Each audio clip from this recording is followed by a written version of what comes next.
எல்லாம் உள்ள அல்லாஹுவின் நல்லடியார்களே, எதிர் வருகிற பாராளுமன்ற தேர்தலை முன்னிட்டு சென்னை கிளாம்பாக்கத்தில் அதிமுக பாஜகவினுடைய கூட்டணி கட்சிகளின் சார்பாக ஒரு பொதுக்கூட்டம் நடைபெற்றது.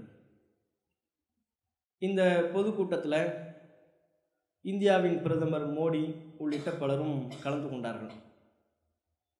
அதில் தமிழகத்தினுடைய துணை முதல்வர் ஓபிஎஸ் என்று அழைக்கப்படுகிற ஓ பன்னீர்செல்வம் அவர்கள் பொதுக்கூட்டத்தில் வந்திருந்த அனைவர்களையும் வரவேற்புரை நிகழ்த்துகிறார்.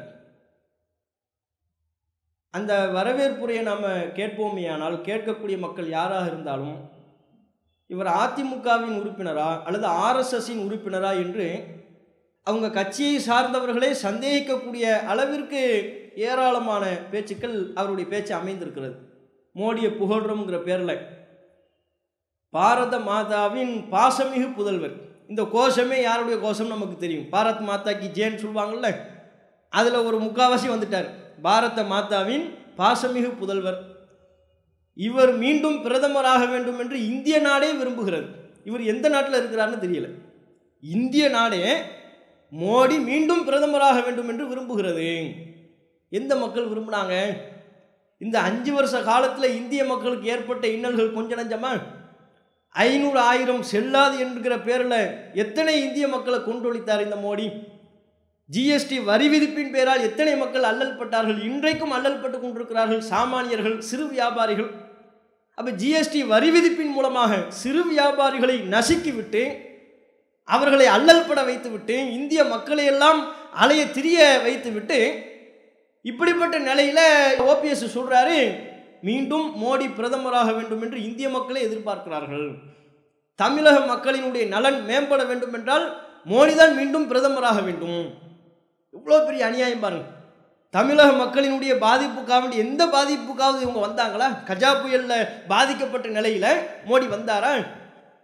நடிகைகளுக்கெல்லாம் ஃபேஸ்புக்கில் ட்விட்டரில் கருத்து சொல்லக்கூடிய பிரதமர் மோடி தமிழக மக்களினுடைய எந்த துன்பத்தின் போதும், நீட் தேர்வினால் தமிழக மக்கள் பாதிக்கப்பட்டாங்க, அதுக்கும் மோடி வரவில்லை. அவருடைய துன்பத்தை கண்டுகொள்வதற்கோ அதற்கு தக்க தீர்வை தருவதற்கோ மோடி அரசாங்கம் தயாராக இல்லை. இப்படி அனைத்திலையும் தமிழக மக்களுடைய நலன் பறிக்கப்பட்டு இந்திய மக்கள் அனைவருக்குமே பெரிய ஒரு அச்சுறுத்தலை ஏற்படுத்தி கொண்டிருக்கக்கூடிய நிலையில் அவர் மீண்டும் பிரதமராகணும்னு இந்திய மக்கள்லாம் எதிர்பார்க்குறாங்களாம். இது ஒரு புறம். இன்னொரு புறத்தில் அவர்கள் பேசுகிறார். ஓபிஎஸ் சொல்றாரு, மோடியினுடைய இந்த 5 ஆண்டு கால ஆட்சியில் சிறுபான்மையின மக்களுக்கு எதிராக எந்த ஒரு சிறு அசம்பாவிதமும் நடைபெறவில்லை.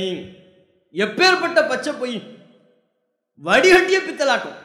5 வருட ஆட்சியில், மோடியின் 5 வருட கால ஆட்சியில் சிறுபான்மையின மக்களுக்கு எதிராக எந்த அசம்பாவிதமும் நடக்கலையாம். முழு பூசணிக்காயை சோத்துல மறைக்குதுன்னு சொல்லுவாங்கல்ல, அதையெல்லாம் தாண்டி எறும்புக்கு பின்னால யானையை ஒழிக்க வைக்கிற முயற்சி. எறும்புக்கு பின்னால யானையை கொண்டு போய் நிறுத்தினா அது மறையுமா? அது எப்படி மறையாதோ அது போலத்தான் இந்த 5 ஆண்டு கால ஆட்சியில் மோடி அவர்கள் சிறுபான்மையின மக்களுக்கு எதிராக, முஸ்லிம் கிறிஸ்தவ சிறுபான்மையின மக்களுக்கு எதிராக, தலித் மக்களுக்கு எதிராக செய்யப்பட்ட நிகழ்வுகள், அசம்பாவிதங்கள், அவர்களுக்கு எதிராக நிகழ்த்தப்பட்ட வன்முறைகள் ஏராளம். கொஞ்ச நெஞ்ச வன்முறைகள் கிடையாது. ஊபில அஹ்லாக் என்கிற முதியவரிலிருந்து தொடங்கி ராஜஸ்தானில் பெஹ்லு கான், மதுரா ரயிலில் ஜுனைத் கான், இன்னும் ஏராளமான முஸ்லிம்கள், தலித்துகள், கிறிஸ்தவ மக்கள் மாட்டின் பேரால் கொல்லப்பட்ட சம்பவம்.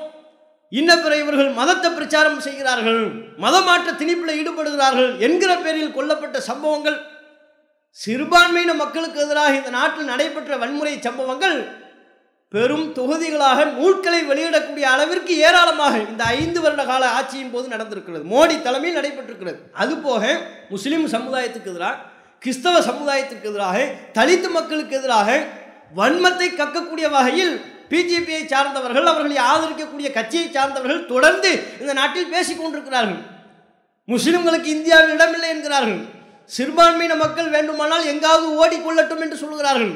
இந்த நாட்டின் சுதந்திரத்திற்காக பாடுபட்ட மக்களையே, சமுதாயத்தவர்களையே இந்த நாட்டில் 2ஆம் தர குடிமக்களாக நடத்தப்படுகிற, அதைவிட கீழான நிலையில் நடத்தப்படுகிற ஒரு நிலை இந்த 5 வருட காலத்தில் ஏற்பட்டிருக்கிறதே, அதிகரித்திருக்கிறதே. இதெல்லாம் உங்க கண்ணுக்கு அசம்பாவிதமா தெரியல? அப்ப அது என்ன? 5 வருட காலத்தில் சிறுபான்மையின மக்களுக்கு எதிராக எந்த அசம்பாவிதமும் நடைபெறவில்லை என்று பச்சை புழுகளை சொல்றீங்களே, அஹ்லாக் கொல்லப்பட்டது அசம்பாவிதமா? அது என்ன விளையாட்டாது? பெஹ்லுக்கான் கொல்லப்பட்டது அது என்ன சம்பவம்? அது உங்களுக்கு ஜாலியான சம்பவமா அது? அப்படின்னா அவங்க எப்படி மாறி இருக்கிறார்கள் என்று பாருங்கள். இந்த கூட்டணி வென்று மக்கள் மீண்டும் ஆட்சிக்கு வருவார்களே ஆனால் சிறுபான்மையின மக்களுக்கு பாதுகாப்பு இருக்குமா என்பதை நீங்கள் யோசித்து பாருங்கள். இப்படி பல்வேறு விதமான பித்தலாட்ட வேலைகளை செய்து கொண்டிருக்கிறார்கள். ஓபிஎஸ் அவர்களுடைய பேச்சு வன்மையான ஒட்டுமொத்த முஸ்லிம் சமுதாயத்தினுடைய கடும் கண்டனத்திற்குரிய ஒரு பேச்சு என்பதை இந்த நேரத்தில் பதிவு செய்து கொள்வதோடு, நீங்கள் என்ன வித்தனாலும் காட்டுங்க, எப்பேற்பட்ட சர்க்கஸை காட்டினாலும் சரி, தமிழக மக்கள் தெளிவாக இருக்கிறார்கள், இந்திய மக்கள் தெளிவாக இருக்கிறார்கள், சிறுபான்மையின மக்கள் தெளிவாக இருக்கிறார்கள்.